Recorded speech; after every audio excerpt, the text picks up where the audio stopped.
Since the start of Russia's invasion of Ukraine, women and children have fled by the millions. And increasingly, many of them have been targeted by human traffickers or become victims of exploitation. LUDA KHROMIEZ is one of them. People were coming to me offering help. That's how it looks anyway. They offer lifts to Poland. When her home in Chernigov was attacked, LUDA, along with her mother and grandmother, accepted an offer of accommodation. But they soon experienced the dangers so many like her have also faced. I was in the kitchen, and he put a knife in my throat, and he started shouting and yelling. He started beating me on the face. Ukraine requires men under the age of 60 to stay and fight.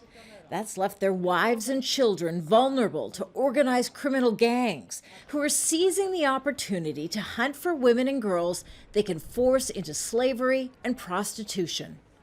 Due to the sheer number of refugees fleeing Ukraine, there are few formal procedures to register the women and children that are arriving here in Poland.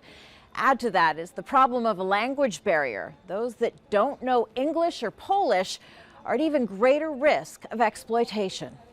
The aid that awaits refugees is abundant, but at reception centers like this one, traffickers often wait in the shadows, hoping desperation will force some refugees to accept dangerous offers of assistance.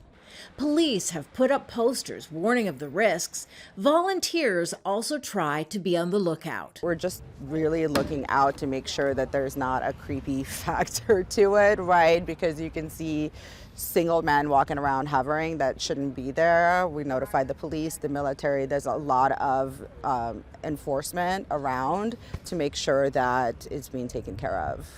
In response to the refugee crisis, Poland's government has recently passed legislation increasing the penalties for human trafficking of children from 10 to 25 years.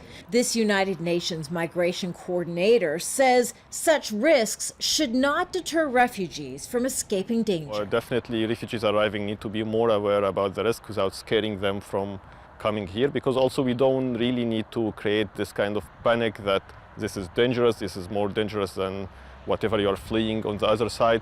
Since Russia's invasion and at the peak, 98,000 refugees cross daily into Poland.